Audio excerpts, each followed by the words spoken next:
各位早晨，我哋今日嚟到彼得後書同埋猶大書嘅最後一堂啦。咁咧，我哋係即係呢兩堂咧，佢係思考一個好重要但係經常忽略嘅問題，就係聖經裡面描述嘅屬靈爭戰到底發生喺邊一個地方咧？即係邊度咧？我哋有冇諗過保羅話與天空屬靈氣嘅惡魔爭戰，或者係約翰話佢見到天上有了爭戰，即係啟示錄嗰度講咧？佢哋腦裏面諗到嘅天係咩樣嘅呢？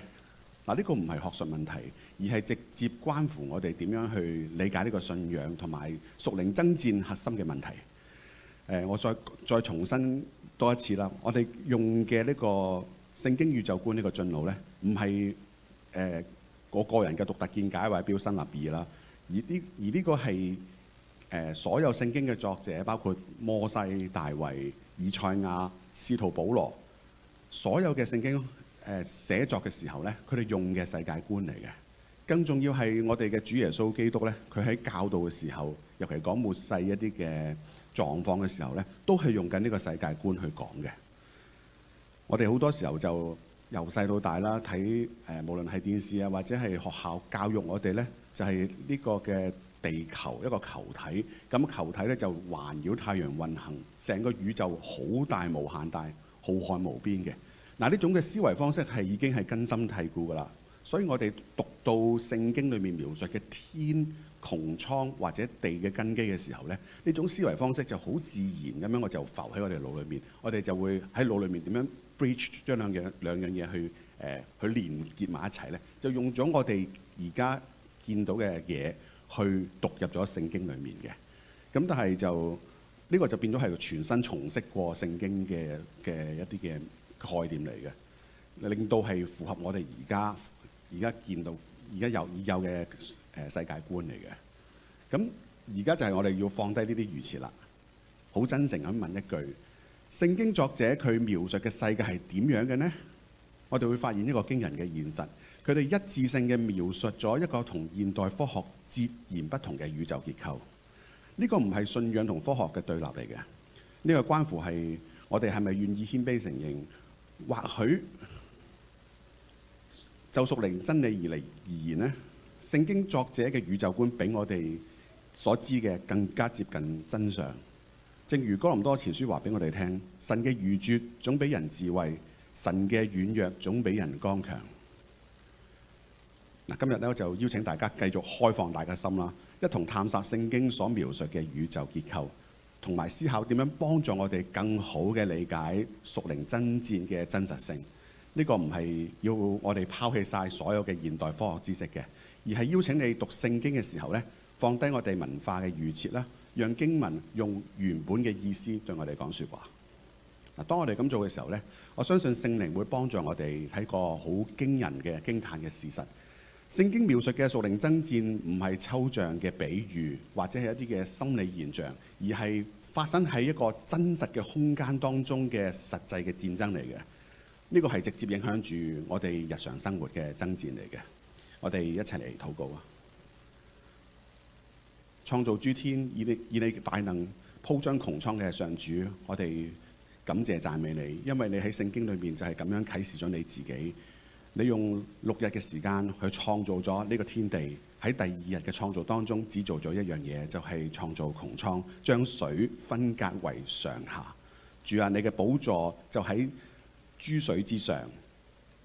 主啊，你係喺高天上，你嘅寶座以天為你嘅寶座，地作為你嘅腳凳。主啊，即係你咁樣去啟示你自己。主啊，我哋去讓我哋今日開放我哋心思意念啦，從聖經嘅作者佢哋嘅世界觀去了解上主你自己嘅説話。求主幫助我哋，求聖靈亦都去開啟我哋嘅心，開啟我心中嘅眼睛，能夠明白你自己嘅話語，亦都係重新進入呢個經文裡面去明白你嘅意思，亦都明白我哋今日所面臨嘅屬靈爭戰係何等嘅真實，何等嘅迫切。求主帶領我哋，賜福俾我哋。我哋禱告奉耶穌基督嘅名求，阿門。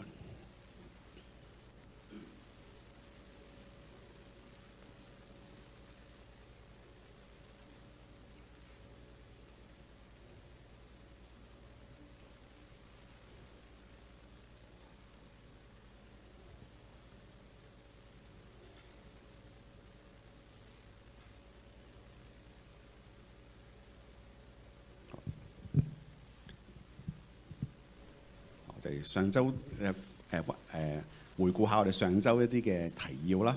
咁我上個禮拜個經文就係以弗所書6章12節啦，就係、因我們並不是與屬血氣嘅爭戰，乃係與嗰啲執政嘅、掌權嘅、管轄者幽暗世界嘅，以及天空屬靈氣嘅惡魔爭戰嘅。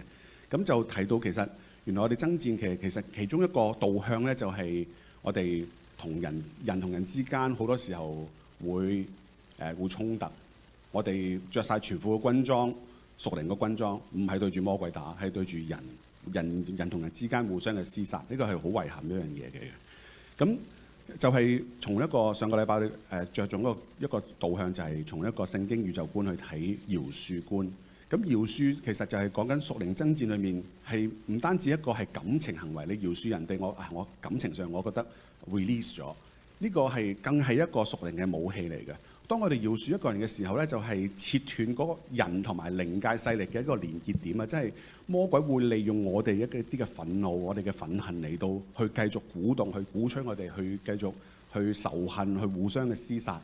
我哋唔放過人、咬住人，跟住令到成件事、成個人際關係，甚至個群體都會陷入一個好 tension、好緊張嗰個狀態裡面。而喺緊張狀態當中，我哋冇辦法見到上主嘅作為，呢個係一個好大嘅爭戰，一個連結點。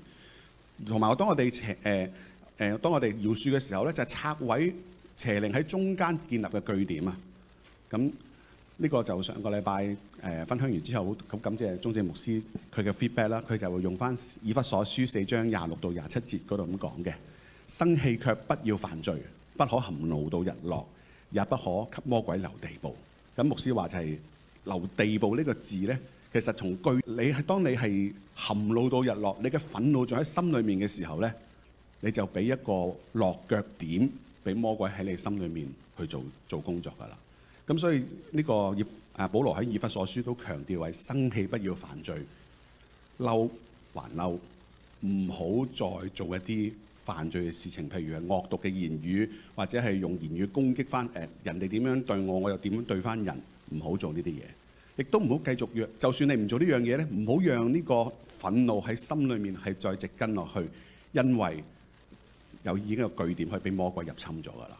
咁所以呢個就鍾正牧師嘅 feedback 嗰個迴響，我覺得係好感謝主，即係讓我係繼續嘅係呢個繼續成長啦，係啦。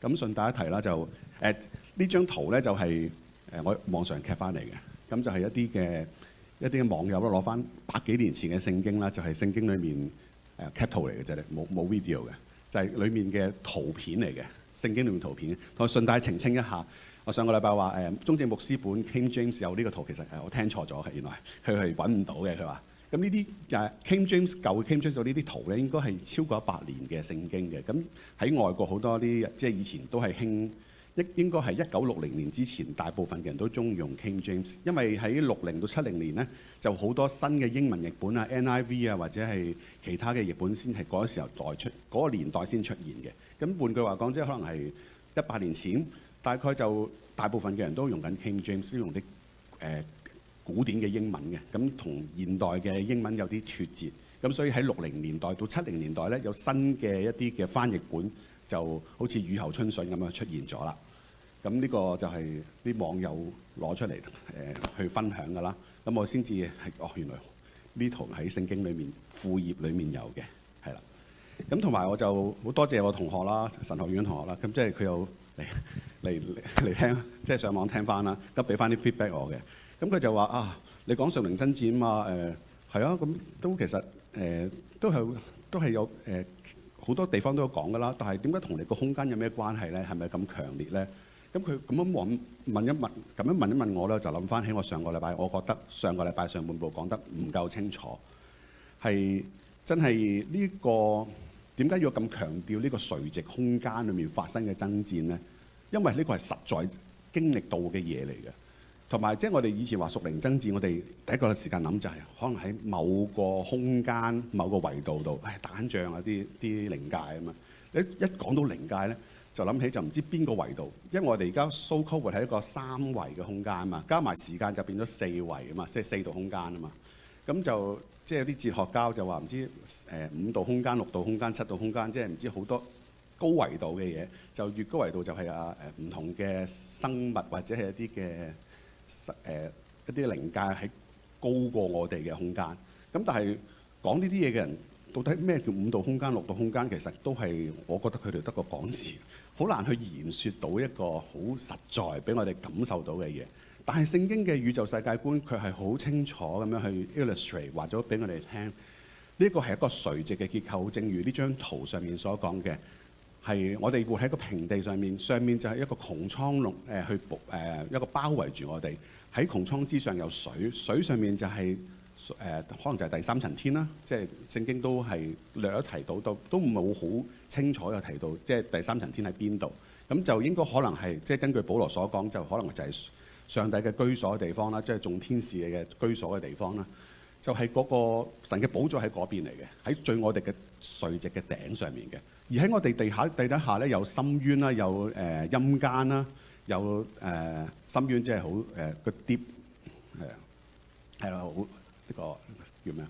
係啦，嗰個深淵好多水嘅，都喺下低嘅。所以洪水泛濫嘅時候咧，挪亞洪水泛濫嘅時候咧，係地底下嘅水又湧上嚟，同埋天上嘅水都由一啲窗戶開啲 window， 咁咧就跌咗落嚟嘅。呢個就係聖經裡面所描述嘅世界觀。其實今堂咧本身我去 plan 嘅時候咧，就想討論下聖經嘅宇宙觀同埋我哋而家科學家所講嘅世界觀一啲嘅比較。咁但係再思想下之後，我覺得嗰啲嘢我放咗喺附錄啦，即係大家 notes 嘅最後面。咁就嗰啲唔係我寫嘅，我問 AI 嘅啫，係啦。AI 會幫助我好多，係啊。如果唔係真係唔寫咁多嘢出嚟，搞唔掂，係啊。咁就我就問 AI 啦，AI 就都我望過下嘅，咁啊我就放喺附錄嘅地方咧，就係講聖經世界觀啦，同即係有兩個問題嘅，一個就係咧現代嘅學者、聖經學者都話創世記第1到11章咧係一個神話，咁啊神話即係一聽神話你就覺得喂係咪即係真㗎，或者會係咪唔確實㗎神話？咁都有解釋翻嘅附錄嗰度係啦。或者神學院好多教授都解釋翻神話唔係我哋想象中完全係冇真實性嘅嘢。咁附錄嗰度大家翻去可以望一望，係啦。咁第二個問題就係我哋而家嘅世界觀，即係球體同埋宇宙空間同呢個世界觀有啲乜嘢嘅問題咧？咁我就覺得係一個問題，就係在於大家點睇科學呢樣嘢？科學係強調緊係我哋從我哋實際嘅觀測。即係我哋嘅觀察去得到啲嘅結論，同埋呢啲科學嘅時候係用同樣嘅 under same condition， 用同樣嘅方式做同一個樣嘢，會得出同樣嘅結局。呢個就係科學嘅嘢。譬如話，即係你將個蘋果放喺呢個，我手放上拎住個蘋果，一放手蘋果一跌落嚟，咁啊做1萬次都係得出咁嘅結論。嗱，呢個就係科學結論啦。咁但係現代科學係有啲嘅問題喺裡面嘅，同埋佢哋。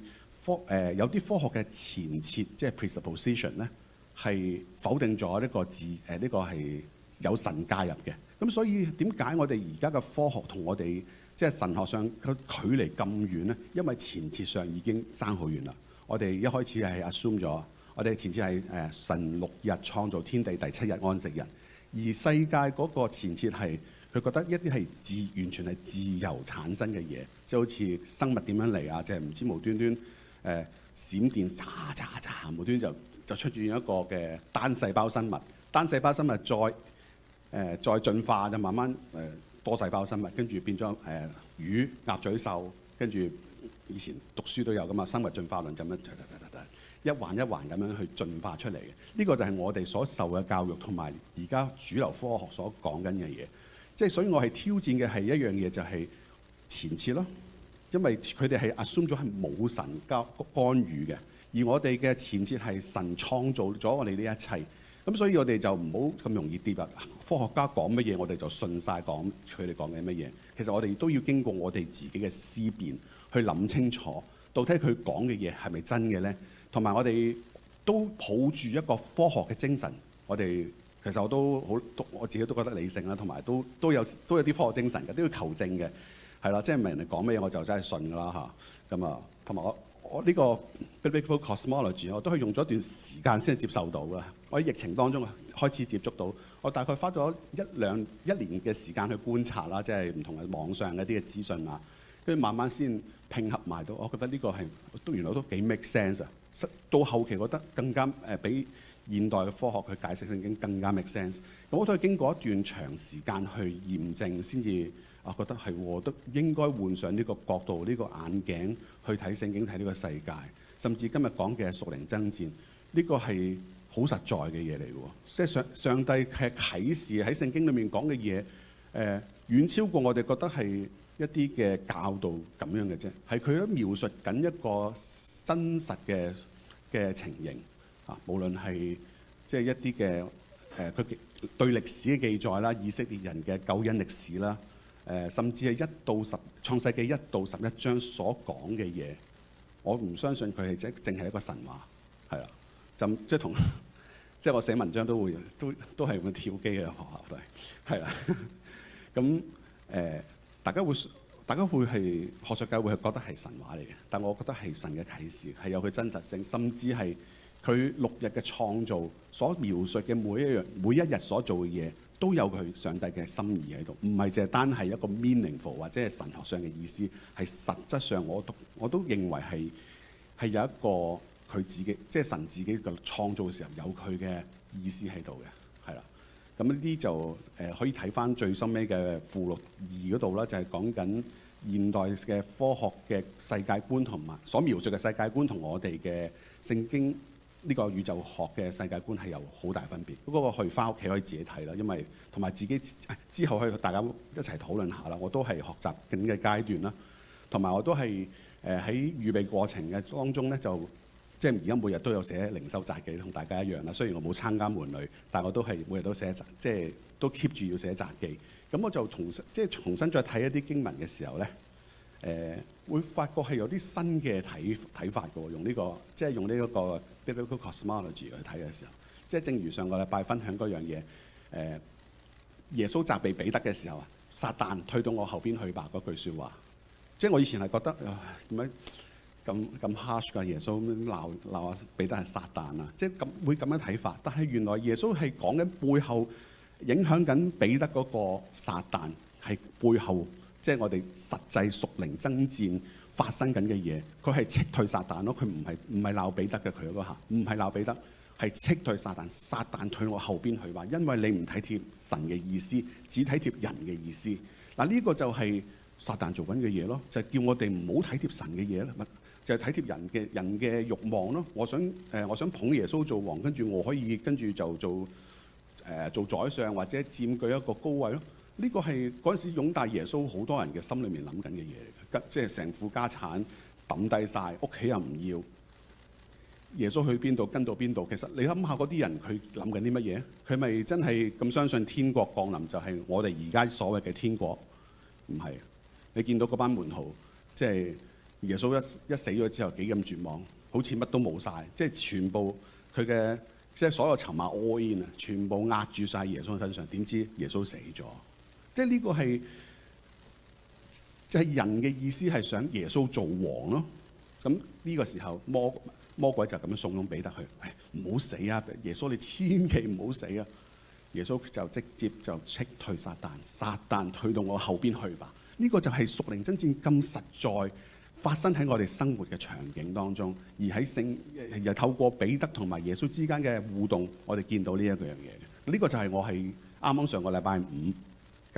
教上個禮拜主學之前嗰2日係重新喺聖經裏面領悟到呢樣嘢，我都係一個學習嘅階段啦。係重新換個新嘅世界觀去睇嘅時候，係會發掘好多嘢，同埋會有好多樂趣喺當中嘅。係嗱，今堂嘅目標咧，就頭先就講咗，就唔係係啦，即係就如果有時間啦，我諗應該冇噶啦，就而家踏10啦已經。去討論即係嗰個世界觀問題啦。頭先輕輕掂到一啲嘅嘢嚇，掂到一啲前設嘅問題。咁啊好多嘅其他嘅問題，即係你可以參考一下啦。唔一定你未必完全認同，但係都可以參考 AI 講嘅，即係嗰啲嘢嗰個 copy and paste 嘅都係啦。咁我都頗認同嗰段嘢先等出嚟嘅，係啦。咁就係係啦。咁翻到今堂想帶出嘅問題咧，就係即係承接上一堂啦，講緊係屬靈爭戰發生嘅實際空間啦。我再講多次，好多時候我哋一諗起屬靈爭戰就係唔知喺邊度，嗰啲邪靈喺邊個位置，喺第二個維度度揈嚟揈去嚇，就打嚟打去，我哋完全唔知佢發生咩，好似睇緊啲星球大戰或者其他嘅fiction 咁樣，我哋完全係觸及唔到嘅。咁其實實際空間上面咧，聖經都有描述啦，係咯。咁啊就講緊喺天上嘅爭戰。天你頭先講記得咧，唔止係我哋而家見嘅天空啦，有穹蒼啦，甚至係喺上帝居所附近都有，即係有個爭戰發生嘅，就好似啟示錄12章7到9節。今日下半部咧，後半部我哋會集中睇啟示錄第12章嘅。咁呢個真係講緊都講咗幾多嘅爭戰嘅嘢喺度當中嘅，係一啲嘅景象。咁就暫時就唔去睇住啦，就係話俾你聽，呢個天上嘅爭戰係一個實際嘅空間度發生嘅，就唔係一個好抽象，你諗唔到掂唔到。當然我哋嗰啲地方我哋去唔到啦，呢啲領域我哋冇辦法去到，即係 physical 去到嘅地方。即係正如保羅佢話去到第3層天嘅時候，佢話在身內我都不知道。我哋就係咁樣，就係咁樣講一個嘅情況啦，係我哋冇辦法唔知道嘅一個嘅冇辦法 access 到進入嘅一個嘅實際嘅空間嚟嘅。咁同埋佢呢段經文啟示錄12章7到9節咧，係講到撒但係被摔在地上。咁喺呢個係講緊一個係由上至下一個嘅 action 一個動作，係俾人掟咗落嚟，摔在地上。其實就係強調呢個垂直空間啦，就唔係一個喺邊個宇宙咩星球掉咗過嚟嘅地球，唔係，係一個呢個 biblical cosmology 裏面一個垂直空間，由上帝嘅居所嘅地方，佢本身係天使嚟㗎嘛，好天使長嚟㗎嘛，可以成見神嘅面㗎嘛，冇啦，拜拜就摔咗落嚟喺呢個地上度啦，係啦。咁第二個就係以弗所書2章2節嗰度啦，即係講緊一個空中掌權者啦。即係空中掌權者就包括喺穹蒼啊或者以下嘅地方，係佢哋嘅實際嘅做緊嘢影響緊我哋，因為我哋活喺穹蒼之下呢個嘅空間，佢哋嘅一啲嘅屬靈嘅事情都影響到。點樣影響我唔知道，係啦。咁頭先講3重天啦，即係其實3重天就係應該係講上帝嘅居所嘅地方，應該都曾經有啲爭戰，我哋都唔知道嘅，係啦，係啦。咁但係呢啲係我哋接觸唔到啦，即係我哋天上打緊，我哋好似冇乜點參與。但係最實在係我哋而家呢個活喺個地上，都係有一個嘅延續緊一個爭戰嘅，就係好似啟示錄又係第12章嗰度啦。佢係撒但被摔咗落嚟之後咧，摔咗落嚟之後，佢哋點咧？繼續爭戰咯，佢氣憤憤落到我哋中間咯，係啊。咁就其實呢個爭戰咧，其實係好實在嘅，係我哋第一個嘅地方就係我哋嘅個人身體空間啦。喺我哋心裏面有爭戰咧，保羅嘅書信喺羅馬書啊，其他嘅書信都有講到好多清楚，就係我哋心裏面有個律，係咪啊？成日會爭戰嘅，但係好似想做好事又由不得我咁樣。咁所以就係呢個就係我哋其實再進一步講，其實我哋保羅話我哋要被聖靈充滿。其實我哋被聖靈充滿呢個過程當中，就係一個好大嘅爭戰。因為魔鬼唔想我哋被聖靈充滿，就好多嘢去引誘我哋啊，做其他嘅嘢，令到我哋冇辦法被聖靈充滿，跟住係完全嘅信服神，係嘛？我哋講過第一個禮拜嗰個金句啦，雅各書4章7節啦，故此你們要信服神，務要抵擋魔鬼，魔鬼就離你們逃跑了。4章7節咁講。當我哋被聖靈充滿嘅時候，呢啲就會發生㗎啦。因為我哋要信服神，我哋信服神先會被聖靈充滿嘛。但呢個就係一個係身體上面，我哋呢個身體裏面一個好重要嘅一個地方，一個空間，就係要一個真正嘅場所嚟嘅。咁我就舉個例啦，就好似以前經典嗰啲卡通咧，即係譬如黑白嗰啲卡通啊，唐老鴨啊，或者係嗰個年代嗰啲。咁要做壞事嘅時候咧，頭頂上突然間有2隻天使，一隻揸住叉叉嘅魔鬼天使，一隻就係一隻好良善嘅天使，白色嘅，一隻白色嘅黑色，就一個就你做壞事啦，你報仇啊，開心啲嘅。另外一隻白色嘅天使啊，你唔好咁做啊，唔好咁做啊咁樣。嗱，呢啲係好 classical 一啲嘅illustration 啦，無論係其實啲卡通都係嚟自中古一啲嘅 figure 或者係一啲嘢。其實呢個就係講緊一個係屬靈，都係一個屬靈爭戰嚟嘅。即係正如就係你被聖靈充滿過程當中，你好多喺內心裏面嘅交戰，你會即係到底係咪要跟從自己個意思去行呢？定係要跟從神嘅意思咧？呢個就係其中一個爭戰嘅地方，係啦。咁第二個除咗個人啦，係家庭啦、居所啦，呢個都係都係一個好緊要嘅地方啦。因為如果你自己一個咁，係就落翻去頭先個 category 咧，就係自己搞掂自己咪得咯。但係當我哋上有父母，上有高堂，下有仔女嘅時候咧，咁又唔同講法啦。至少而家我作為一個父親，睇到下一代唔係淨係我屋企。個個都攞住手機同手機爭戰緊嘅，係啊！一冇咗手機，大家嗰個就好似講難聽啲，好似你見啲癮君子戒毒咁，即係會好似被嗰樣扯住佢，冇辦法去抽離。我發覺好多細路仔而家都係有呢個咁嘅情形。當你冇咗部手機，冇得打機咧，真係會好 crazy。呢個好大一個爭戰嘅場所嚟㗎，呢個真係當佢哋即係爭戰緊嘅時候，我都心裏面真係要祈禱。我唔係一時半刻能夠去克服到呢樣嘢，佢係要俾啲小朋友喺呢個過程當中，都要俾佢感受到，我都祈禱嘅時候都話俾佢聽，即係你唔好俾呢啲捆綁啦。咁希望佢日子耐咗會明白呢個道理啦。咁同埋有時候我哋明白一啲道理，同埋行一啲道理咧，個距離都頗遠嘅，即係自己為例都知道自己有啲咩問題。知道咗，但係冇行，呢個都係一個爭戰嘅空間嚟嘅。即係無論係我自己屋企、自己嘅身體，都係參與緊呢個爭戰嘅。咁另外一個實際嘅場所就係我哋嘅社區啊、城市啊、國家啊，呢啲都係啊。譬如即係舉個例，上次都提過嘅，就係但以理書講嗰度啦，波斯嘅魔軍啦攔咗基比亞21日啊，因為基比亞要報信俾呢個但以理嘅時候，佢遲咗21日。咁就係其實講緊就係上面嘅爭戰，我哋睇唔到個 part 嚟嘅。咁係 until 佢哋話俾我哋聽，佢哋原來天上嘅爭戰都好激烈，所以佢延遲咗21日先至嚟通知但以理。咁其實喺每個城市、每個場所、每個國家都有一個嘅，即係根據佢哋嘅個世界觀都有一個守護嘅天使啦。即係譬如話米迦勒就係守護以色列㗎啦。咁即係每個地方、每個區域都係有一個阿頭喺度嘅，咁啊都係其實當中佢哋都打緊。我哋喺地上，我哋都打緊；佢哋天上都打緊。其實一個係一個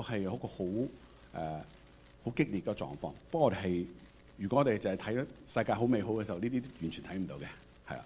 咁所以就亦都魔鬼撒旦唔想我哋睇到呢個真相，所以就好多嘢迷惑住我哋啦，用其他好嘢。呢個世界用好多我哋覺得好美好嘅嘢迷惑咗我哋，迷糊咗我哋嘅眼睛，睇唔到呢個屬靈爭戰嘅一個嘅真實性同埋真實發生嘅空間。咁所以我哋其實西潮浸都好多講呢方面嘅嘢，即係 practice 緊嘅。即係譬如牧師成日去奉耶穌基督名去斬斷嚟，唔係嚟自神嘅人事物啦。呢啲其實都係 practice 緊呢樣嘢係。咁實情喺其他教會嘅狀況點咧？就應該冇咁，即係好多教會都開始唔提呢啲嘢啦。其實咁樣講啦，係咁講好啲。係好多教會都唔提呢啲嘢，可以嚟到西潮浸係感受到呢一個嘅屬靈嘅操練嘅。我都好感恩能夠嚟到當中實習，同埋係一個即係好好嘅學習嘅地方啦。咁同埋同大家一齊去學習啦，係啦。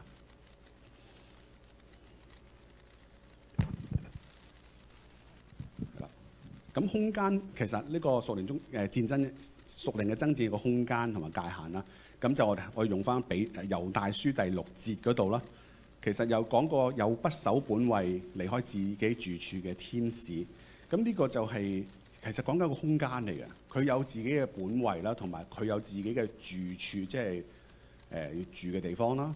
好實在嘅一個空間啦。不過呢個空間唔係我哋入得去嘅地方嚟嘅，就唔係話啲睇唔到嘅6度空間、7度空間，唔係嗰啲，係睇翻頭先個圖係某個區域係佢哋嘅，咁我哋就唔知喺邊度啦。但係當佢越過咗離開自己唔翻去嘅時候咧，佢佢根據猶大書6章嘅時候，佢講緊係被囚禁喺黑暗裏，等候大日子審判嘅大日子嘅。咁就其實呢段就 refer 咗上個禮拜有提過，就係嗰啲有200隻墮落天使同人嘅女子交合啦，即係創世記第6章1到4節，即係嗰個嘅對應嗰度啦，係啦，就產生咗好多佢哋交合之後就生咗好多巨人出嚟嘅。咁就係嗰一段嘅事。咁嗱，嗰200個應該被囚禁咗啦。咁但係仲有好多個喎。睇示錄12章嗰度講咗有1/3嘅天使跟住咗撒旦被摔落嚟喎。咁有冇諗過個1/3嘅天使佢住緊邊度咧？即係如果真係跟住呢個經文嘅思路，天使有自己嘅住處，佢哋住喺邊度咧？呢個一陣間可能都再講多少少嘅，係啦。同埋我哋約伯記咧第1章嗰度，我睇到撒旦嘅行動係受到限制嘅。咁即係講緊係有一日開會，即係好似天上有個會議嘅時候咧，就神同埋佢嘅眾使者都喺開會啦。其實突然間撒旦就出咗嚟啦，就上主問佢：你邊度嚟啊？佢話：我係從地上走來走去，往返而來。咁其實呢個係已經 imply 咗，即係暗示咗撒旦佢主要嘅空間咧，就已經唔係天上嘅，天上冇咗佢地方。佢主要係我哋地上，喺呢個喺甚至係穹蒼以下呢個地方，佢掌權緊嘅。咁但係佢就經常走上天庭度做咩啊？控訴咯，控訴我哋人咯，係啊，最叻嘅係控訴欺騙呢幾個伎，都係嗰幾個伎倆嚟嘅。佢哋唔能夠，撒旦唔能夠直接害我哋嘅，係啊，佢冇權限，佢不過可以鼓動其他人去害我哋咁解啫，係啊。咁所以就你見到佢約伯佢所受嘅遭遇。係咪有隻魔鬼直接去攻擊佢？冇啊！佢啲仔女係俾啲咩啊？俾啲人殺咗啫嘛，係咪？有責任嚟殺咗啲仔女，跟住唔知咁啱又一陣風吹埋落嚟，又個棚跌咗落嚟，又砸死咗啲人。即係佢係用一甚至係可能有啲嘅特定嘅權限啦，做咗一啲嘢嘅。咁但係佢始終都係一個空間裏面，佢喺地上度做嘢，佢冇辦法喺上帝面前做任何嘢。咁所以空間嚟講咧，都係爭戰都係一個好緊要嘅地方嚟嘅。咁第三個就係講緊高處。咁聖經裏面都好成日講好多高處啊，你安置我喺高處。其實高處都有佢嘅意思㗎，原來即係聖經唔係就咁齋講高處。因為高處其中一個講法就係我哋同天空嘅屬靈氣惡魔爭戰咧，即係已經好高嘅地方。咁強調呢個空中係一個物理空間嘅區域啦。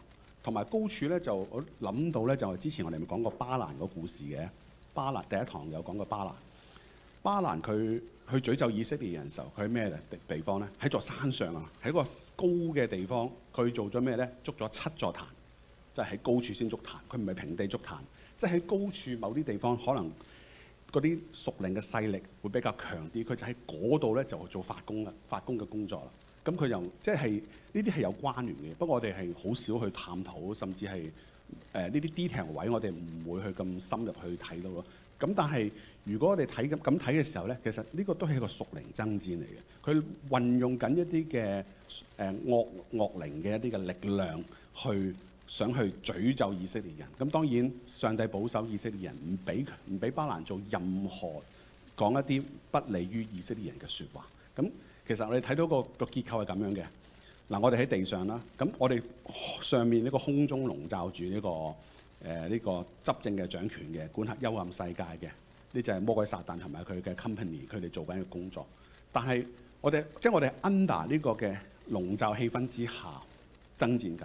不過唔緊要，喺佢之上，上帝嘅寶座喺高天之上，神係照管晒所有嘅地方。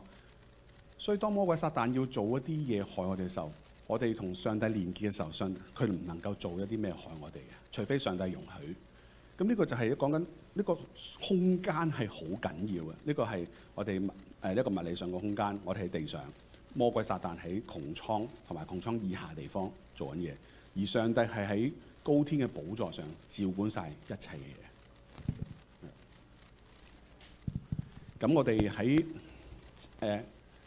我哋喺地上嘅屬靈爭戰嘅獨特性係乜嘢咧？嗱，就係都有講過以弗所書6章10到18節啦。我哋着晒成副嘅軍裝啦，我哋係一個參與者嚟嘅，我哋係參與者。咁喺地上咧，亦都係一個有形同無形嘅交匯。所以有形即係我哋 physical world， 我哋睇到啲嘢；無形嘅就係啲我哋睇唔到嘅啲靈界嘅。其實喺呢個空間係交匯緊嘅，即係大家我哋 interact 緊，我哋即係有陣時我哋唔覺嘅，即係覺得係你打我一場，咪打翻你一場，即係我哋淨係睇到咁嘅嘢啫。但係背後嗰個人打我一錘，嗰個人佢心裏面諗咩，我唔知嘅喎。可能嗰個人點解無端端打我一錘咧？可能就魔鬼喺度做緊嘢啦。其實呢個係 interaction 嘅過程當中，令到呢啲好多嘢事嘅發生。咁其實呢個就係、正如哥林多後書10章3到4節講啦。我哋雖然喺血氣行事嘅，但係我哋唔係憑住血氣爭戰。我哋嘅兵器爭戰嘅兵器唔係屬乎血氣，但係喺神面前有能力可以攻破堅固嘅營壘。呢個就係我哋即係賴以為打仗嘅一個屬靈嘅一個武器。我哋唔係真係去即係攞啲武器去打人，我哋係要攞住上帝俾我哋嘅屬乎神嘅武器，可以去攻破堅固嘅營壘啊！咁喺呢個我哋物理空間當中咧，其實屬靈嘅力量咧係用嗰啲物質嘅方式係即係顯現出嚟嘅。即係有陣時可能有啲靈界，譬如有啲人趕鬼嘅當中會見到一啲嘢，一啲嘅事情會發生。即係呢啲都係一個屬靈爭戰嘅物質方式嘅顯現嘅嚟嘅，係啦。咁啊，如果地理一個點方面都有屬靈意義嘅，呢個就真唔想特別多講啦。譬如即係頭先講嘅耶路撒冷啊，或者係摩利亞山，唔係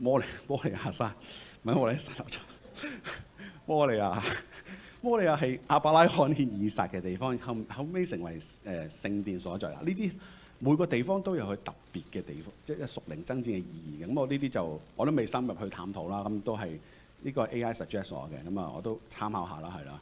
呢一點係我都冇諗過嘅，係啦。咁所以都其實可以再思考下嘅，係啦。咁我哋地上爭戰有效策略咧，嗱呢個都係 AI suggest 我嘅。咁但係我最想強調嘅咧就係團隊爭戰啦，個特別大嘅，其他字好細隻嘅。團隊爭戰係咩啊？就係教會咯。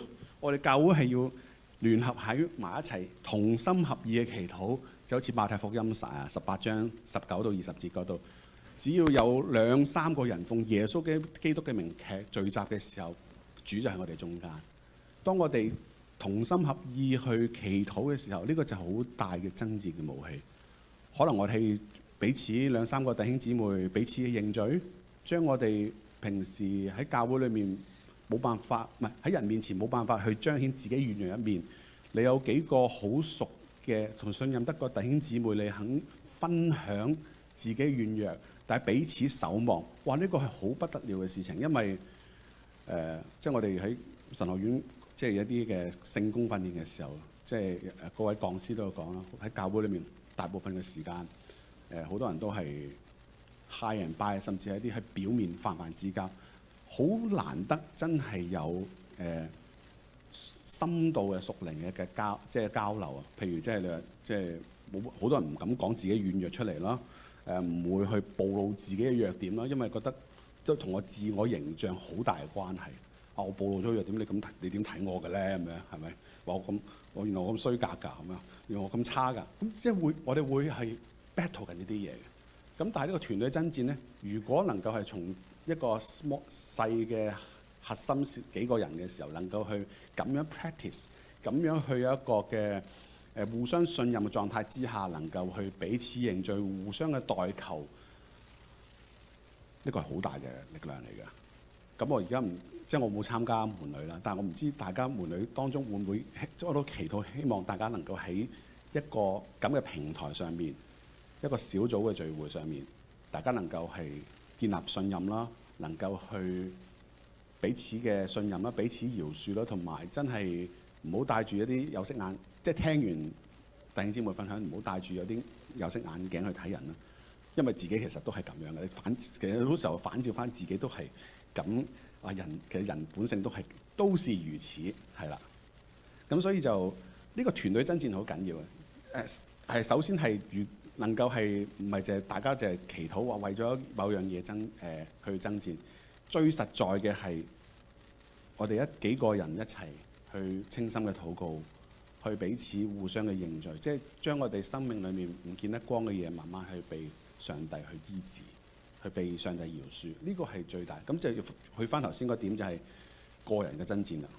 係個人嘅爭戰啦，被聖靈充滿啦。如果係咁嘅時候，能夠即係咁樣 practice 落去，我相信教會一定復興。即係你唔使講復興，求復興，復興就自然嚟嘅啦。即係呢啲係好神奇嘅事，因為讓聖靈充滿，讓聖靈去參與嘅時候，聖靈可以自由嘅工作，上帝嘅旨意行在地上如同在天上嘅時候，呢啲好多好嘅事情就會自然嘅發生嘅。咁所以呢個團隊爭戰係要好特別，要好想強調好大隻字嘅，係啦，係啦。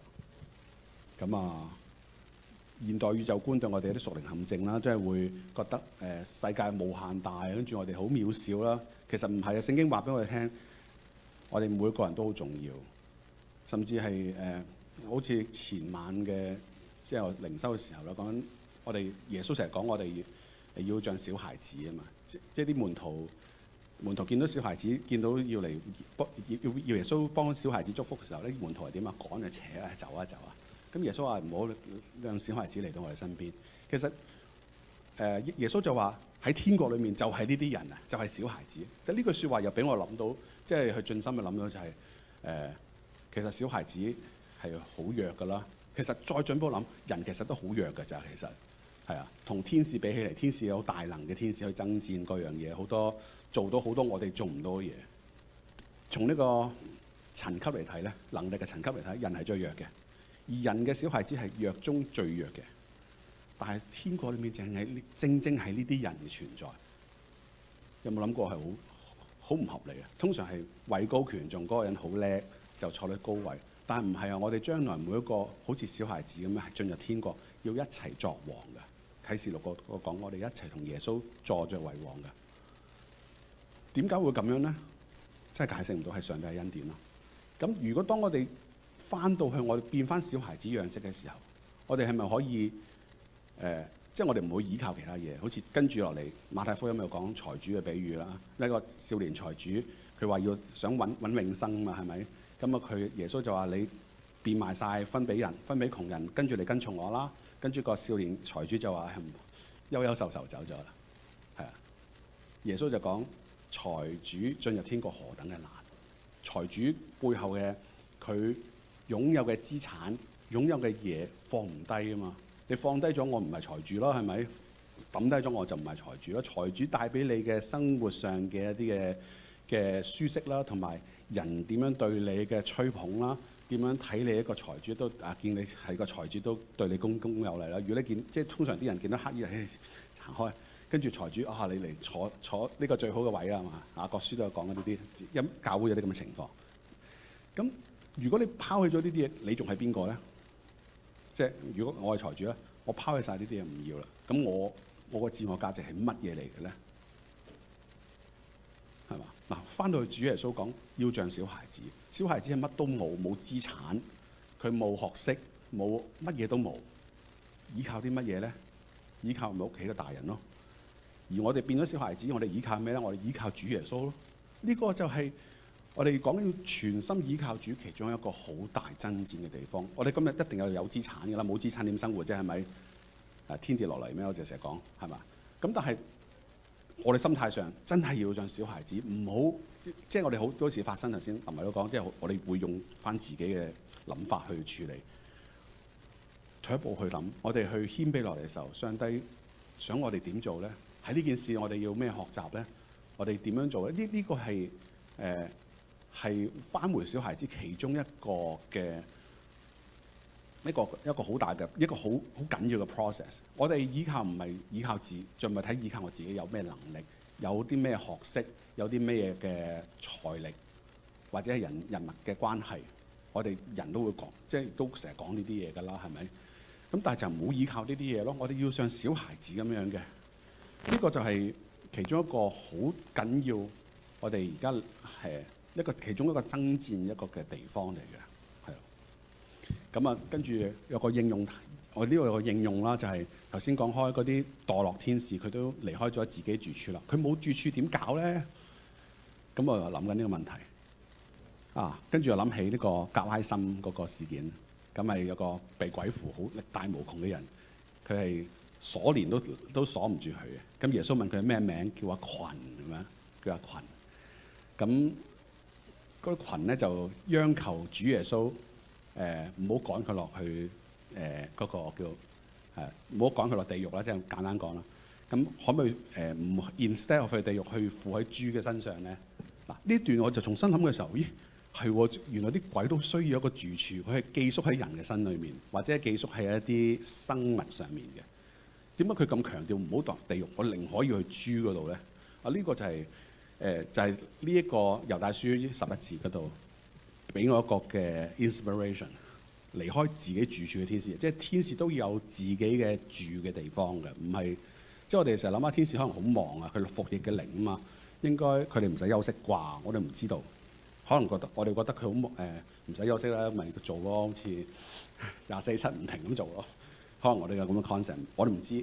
但係呢個聖經就話佢都有自己住處嘅，咁離開咗冇啦，咁好似周身唔聚財咁啊。咁所以點解啲邪靈會咁即係進入咗人心裏面，即係附身嘅，講到附身嘅 case， 點解咁難趕佢出去咧？係嘛？即係好似有啲即係我學院裏面都有啲弟兄都識趕鬼啦，同埋即係陳傳文牧師都分享過佢啲趕鬼經歷啦。但係即係我哋而家現代趕鬼嘅時候都好辛苦啊，好即係祈禱都幾個鐘頭先至好辛苦先出到嚟喎，甚至可能唔係一次嘅祈禱。即係其實反映咗嗰隻鬼好即係好冇辦法，好唔想離開自己，好唔想離開宿主嘅地方。佢需要一個住處。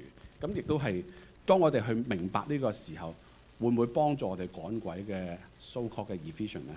即係 efficiency 會有效啲咧？我唔知道。嗱，我冇趕鬼嘅經歷㗎。咁我純粹從一個理論上去諗嘅啫，係啦。咁同埋耶穌講有7個惡鬼比喻啦，即係趕咗隻鬼出去，嗰隻鬼咧遊嚟遊去，好似又係周身唔聚財咁，跟住揾咗7隻比自己更惡嘅鬼翻到去附喺嗰人身裏面，一個比喻嚟嘅。咁其實呢一個又俾我諗到係喎，啲鬼真係好需要住處嘅喎。咁所以其實趕鬼嘅時候會唔會我哋我就唔知啊，真係我哋需要有啲經驗嘅人去分享啦。其實呢個會都係一個屬靈爭戰好巨大嘅地方。嗱，呢個我都唔知道，呢個都係純粹去突然間突發奇想嘅時候諗到呢啲嘢嘅啫，係啦。好，跟住咧就剩翻唔係好多時間啦，想睇翻就係就睇翻啟示錄12章嗰度，就算都睇唔到，我哋都印咗出嚟㗎啦，12章嗰度係啦。咁頭先都出現過幾次啦，即係講緊屬靈爭戰有好大嘅地方啦，係啦。咁我就 cap 晒12章出嚟嘅，咁我就間住咗一啲緊要嘅地方啦，即係就第一節就話天上顯出嘅大異象出嚟啦，第4節就講咗係，第3節就有一個大紅龍，7頭10角，七頭上帶着七冠冕，呢個就講緊撒旦啦。跟住第4節話佢嘅尾巴拖着天上嘅星辰1/3，摔在地上。星辰好呢個時候唔係好多喺聖經裏面，除咗講星嘅發光之外，都講緊係即係都係指緊天上嘅使者嘅，即係有1/3嘅天使跟住撒旦去反叛，跟住佢一同嘅被摔喺地上。摔喺地上就係頭先講嗰個物理上、空間上由上即係上帝嘅居所達咗落去，喺天上再冇佢嘅地方啦，係啦。第7節嗰度啦，喺天上有爭戰啦。米迦勒同佢使者同龍爭戰，龍亦都同佢使者去爭戰，並沒有得勝。天上再沒有他們的地方，係啦。爭戰嘅結果原來就係撒旦喺天上再冇地方啦，就好似頭先約伯記咁，佢咪喺地上走嚟走去咯，如同哮叫嘅獅子，周圍尋找可吞吃嘅人。呢個係撒旦而家做緊嘅嘢，同埋佢嘅使者做緊嘅嘢，係啊，可吞吃嘅人。包括要即係要 possess， 即係 demon possess， 即係去上身啊，鬼上身啊，即係佢要揾個住宿啊，揾個住處啊，佢要摔咗落嚟。佢本身係喺天上面住噶嘛，係咯，要被摔咗落嚟。所以呢個啟示錄第12章描述個爭戰好，即係一個好宏大一個爭戰嘅一個圖畫嚟嘅。跟住第10節就講我聽到天上有大聲音就話：我神嘅救恩能力、國度同埋基督嘅權柄，現在都來了。因為那在我們神面前晝夜控告我們弟兄的，已經被摔下去了。嗱，第10節呢度講，撒旦成日喺神面前控告我哋，我哋唔掂，我哋好衰，我哋神對我哋咁好，我哋都反叛神，我哋唔聽神講。撒旦成日做呢啲嘢，我哋一次又一次嘅失敗，撒旦又控告啊，即係想喺神面前控告。而家冇地方控告，佢又嚟走嚟我哋自己心裏面控告我哋咯，係嘛？佢喺神面前唔 work 啊嘛，但係嚟走嚟我哋話，成日提我哋嚟啊，唔得㗎啦，係次次講10次都衰10次嘅，都冇一次能夠做到嘅，冇一次做好嘅。呢個係撒旦亦都喺我哋心裏面做緊欺騙嘅工作。佢冇辦法喺神面前控訴啦嘛，呢度講㗎，佢唔係喺我面前控訴咯，慫我哋唔得㗎啦，你冇辦法，你唔得㗎啦，做唔到啊，戒唔到啊呢啲嘢啊。咁所以就呢一章嘅經文好緊要，11節，弟兄勝過他，是因羔羊嘅血和自己所見證嘅道，他們雖至於死，也不愛惜生命。呢一節亦都係今日嘅金句嚟嘅，今日嘅金句，亦都係舊年12月中正牧師講壇嘅題目，弟兄勝過他，係啊，好印象深刻嘅嗰次嘅講道，係啊，因為我從來睇啟示錄咧，以前喺大學都要 take 一啲嘅聖經科啦，即係有12個 credit 嘅，咁其中一個咧揀咗啟示錄去讀嘅，咁我即係同埋自己去過往去睇嘅時候，我從來冇睇過呢句説話，好似從來冇印象嘅。弟兄勝過他，係因羔羊嘅血所見證嘅道。以前係好點解好似 miss 咗，從來未見過呢句經文咁嘅，即係完全冇懷疑到。因為睇晒啟示錄想睇咩啊？幾時世界末日啊？有啲乜嘢異象啊？你嘅焦點就係喺嗰度。其實唔係喎，原來佢都唔係想話俾你聽幾時世界末日，佢係有啲嘢發生，但係個重點係呢12章天上嘅爭戰係同我哋有關，同每一個世代嘅基督徒都有關。過往嗰2000年，佢哋未有機會見到咁，今日我哋見到咁多嘅嘢 AI 嗰樣嘅爭戰，佢哋都經歷過㗎，係啊。但係呢個屬靈嘅爭戰係每一代嘅人，每一個代基督徒都經歷過一樣嘢。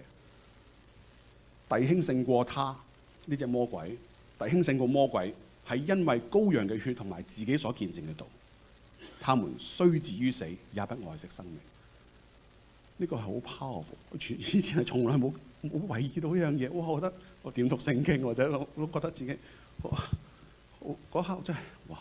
嗰堂聽完嗰堂道之後，原來呢個啟示錄12章原來咁勁嘅，咁緊要嘅，唔係我要去睇幾時有啲咩日頭變黑啊，月亮又唔放光啊，月亮紅色啊。以前睇啟示錄就係咁睇，焦點錯咗。焦點係我哋今日面對嘅屬靈嘅爭戰。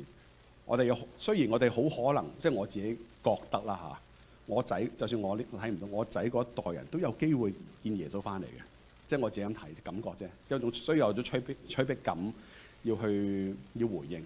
咁呢個係我催逼感自己個人嘅睇法，我即係冇人知啦呢啲嘢，即係感覺啫，感覺成日錯嘅。咁但係的確係好多嘅 sign， 好多嘅一啲嘅徵兆，耶穌好快佢就翻嚟啦。咁喺未翻嚟之前咧，好多爭戰發生，好似呢個17節嗰度間咗嘅，弄香婦人發怒，去同佢其餘嘅兒女爭戰啊！呢兒女係邊個啊？就係守神誡命為耶穌作見證嘅，即係我哋啊！我哋都坐喺度每一個，佢要同我哋爭戰啊！要碾死我哋，要控告我哋啊！要令到我哋發揮唔到我哋嘅功能啊！要令到我哋癱瘓啊！癱瘓即係我哋做唔到任何見證。哇！好緊要呢樣嘢，我哋係活喺呢個空間裏面，係做緊同佢爭戰緊。咁所以今日嘅金句係提醒我哋：弟兄勝過他，勝過呢隻龍，勝過呢條古蛇，呢隻魔鬼，係因羔羊嘅血同埋自己所見證嘅道。咁其實就係啦。咁我想時間都差唔多啦，做個總結先啦。即係今次係雖然係講猶大書同彼得後書，但係大家聽到相關嘅資訊係比較少嘅，因為我一開始講我進路係有一個聖經宇宙觀去睇經文，咁亦都同時間睇好多其他經文，其實都建構緊一個，即係想弟兄姊妹建構一個係一個屬靈嘅爭戰嘅一個觀念喺度當中嘅。而呢個屬靈爭戰唔係淨我哋喺頭腦邊諗到一啲我哋接觸唔到嘅嘢，或者幻想唔到嘅嘢，覺得係爭戰緊，唔係，係一個實際嘅空間。無論係天上又好，喺我哋地上，喺我哋生活裏面，都係實實在在嘅發生緊嘅。嗱，咁猶大書裏面講緊假教師啦，大家都有印象啦。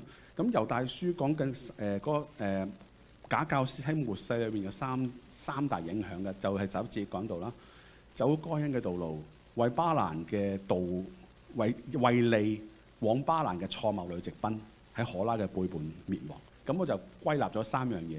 我哋一個活係該隱嘅道路，就係唔單止係仇恨、嫉妒嘅仇恨，亦都活喺該隱之後，所建立成個嘅系統啊。佢建咗一座城叫以諾啦，用個仔嘅名叫以諾城啦，仲有好多嘅文化、娛樂啊，各樣嘅嘢都成個系統嚟嘅。跟住第二樣嘢，好多人都會啦，貪愛馬門啦，呢樣嘢都好大爭戰啦。第三個就係可拉背叛，就係奪權啊！我哋需要權啊，嗰樣嘢，可能呢唔係個個人有啦，但係都係呢三大嘅問題喺假教師佢會引導我哋走錯路嘅地方。而我喺準備過程當中咧，就係睇到即係碌下啲 reel 啊，即係睇嗰啲短片，咁佢就彈咗出嚟嘅。魔鬼最唔想我哋聽到三節經文，我就用咗愛嚟做呢三課嘅一個嘅金句，我嚟做總結嘅。咁我哋重溫下啦。咁樣雅各書4章7到8節嘅，本身7節嘅啫。咁牧師 feedback 咗之後，第8節都好緊要嘅，咁所以加埋第8節啦。咁樣我哋一齊讀啊！雅各書4章7到8節，我印咗出嚟嘅喺裏面，喺 handout 度有嘅，係啊。呢個文喎已經 freeze 咗，喐唔到，唔緊要，係啊。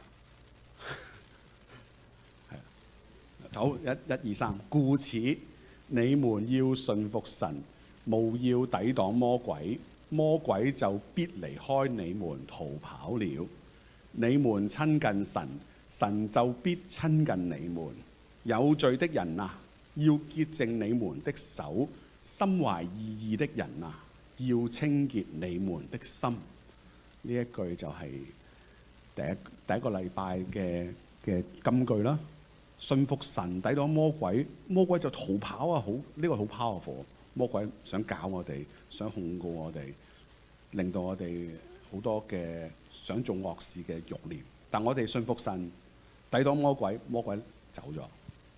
咁同埋走咗我哋都要親近神嘅，係啦，親近神，神就親近我哋喎。神係等候緊我哋去親近佢，即係上帝嘅愛係超乎我哋想象，即係我哋通常要揾人，有時揾個人幫手，你都要打電話啊、send email 啊，或者係 WhatsApp 啊，都要等人覆你。但係上帝係 anytime，佢等緊我哋去親近佢，或者好感恩，即係上帝係咁愛我哋。呢個就係我哋嘅自我形象其中一個建立嗰個好緊要嘅地方。我哋要似小孩子，小孩子係 anytime 媽咪有咩事即刻嗌媽咪㗎嘛，係咪？咁其實我哋一樣嘅。有任何事即刻揾神先，唔好諗其他嘢先。係啊，細路仔最大嘅反應，一嗌媽咪，有細路仔可能要經歷過呢啲階段。咁所以神就親近我哋嘅，我哋親近神。係有咩事我哋就去揾神啦，去親近。冇事都要，即係唔係有事先揾神啊？冇事平時都要去親近神。係啊。咁第二段經文都講得都幾多下㗎啦。以弗所書6章12節啦，我哋一齊讀啊！因我們並不是與屬血氣的爭戰，乃是與那些執政的、掌權的、掌管這幽暗世界的，以及天空屬靈氣的惡魔爭戰。係啊，再講多一次，我哋着晒成副嘅屬靈軍裝，唔係互相廝殺，唔係人同人互相廝殺，要對準對象。我哋對抗嘅唔係人，係魔鬼。係啦。呢個係好緊要，記住呢個。咁後面嗰啲軍裝大家都識背㗎啦，點樣着個護心鏡啊，成副裝備要點樣着啊，大家都識㗎啦。但係記住呢樣嘢，我哋爭戰嘅對象係屬靈氣嘅惡魔。好啦，但係今日嗰段經文咧都好犀利嘅，係啦，我哋一齊讀啊，啟示錄12章11節，弟兄勝過他，是因羔羊的血和自己所見證的道，他們雖至於死，也不愛惜生命。係啦，呢個就係希望呢3句經文大家背熟佢啦，即係經常係提醒自己啊，我哋要順服神，抵擋魔鬼，同埋我哋爭戰嘅對象唔係人，係魔鬼。第3個，我哋弟兄姊妹勝過魔鬼係因為咩咧？羔羊嘅寶血同埋我哋見證嘅道。係啊，呢個就係從猶太書同彼得後書想帶出嚟嘅信息。係啦，有少少掛羊頭賣狗肉嘅感覺，希望大家見諒。係啦，咁我哋結束嘅時候一齊嚟禱告。親愛嘅天父，我哋多謝你俾我哋係從呢個猶大書同埋彼得後書去出發啦，一個出發點嚟嘅，讓我哋去明白到從呢個聖經世界觀嘅進路去出發，我哋去見到屬靈嘅爭戰係何等嘅真實，唔單止係我哋唔係我哋嗰個想像空間啦，係一個實在嘅空間，尤其係我哋地上喺我哋嘅身體。當我哋要追求聖靈充滿嘅時候，魔鬼就嚟到搞咗我哋，去引誘我哋離開呢個正確嘅道路。求上帝保守我哋，願羔羊寶血遮蓋我哋，叫我哋能夠去抵擋魔鬼，叫我哋能夠信服上帝去抵擋魔鬼，叫魔鬼離開我哋逃跑。主啊，亦都俾我哋去清楚見到我哋真實嘅爭戰對象。儘管係好多時候人會傷害我哋，有啲人點樣戴住有色眼鏡去批評我哋，去論斷我哋。上帝，但係叫我哋唔好因為咁樣而帶住一啲嘅仇恨，帶住一啲唔開心而去生氣犯罪，或者係含怒到日落。主啊，求你讓呢啲從我哋生命裏面挪開，唔好讓魔鬼喺我哋生命裏面有地步，唔好留個空間，留個據點俾佢喺我哋中間做攪擾、做破壞嘅工作。至少喺我哋自己認知嘅時候，從我哋開始啊，從我哋開始去斷絕咗呢啲嘅屬靈嘅攪擾、屬靈嘅破壞。求上帝保守我哋嘅心懷意念，保守我哋能夠係活喺你嘅旨意當中，好似小孩子嚟到你面前。我哋有經歷艱難嘅時候，我哋唔去諗其他嘅報復或者其他事，我哋去呼叫阿爸父，阿爸父嚟幫助我哋解救我哋，去脫離呢啲嘅兇惡，脫離那惡者。求主幫助我哋，亦都係真係去有信心，滿有信心嘅係勝過魔鬼，因為你主耶穌你自己嘅寶血流出嘅寶血遮蓋我哋，亦都係叫我哋能夠勝過魔鬼，亦都因為我哋能夠活出我哋見證嘅道。求主幫助我哋，幫助我西潮浸每一個弟兄姊妹，我哋能夠喺你面前站立得穩，喺你翻嚟好近嘅日子嘅時候，我哋仍然係忠心至死忠心嘅。他們雖至於死，都唔在所不惜，都係願意嘅緊緊嘅跟隨你。求主幫助我哋，讓我哋呢幾堂嘅主學嘅信息，讓聖靈喺我哋心裏面做工作，幫助我哋去實行出嚟，唔係淨係頭腦上嘅知識，能夠係生活實行出嚟，而係當中喺實行過程當中，願聖靈你嘅喜樂充滿我哋，以至俾我哋能夠係好樂意快跑跟隨你。求主賜福帶領，禱告奉耶穌基督嘅聖名祈求，阿門。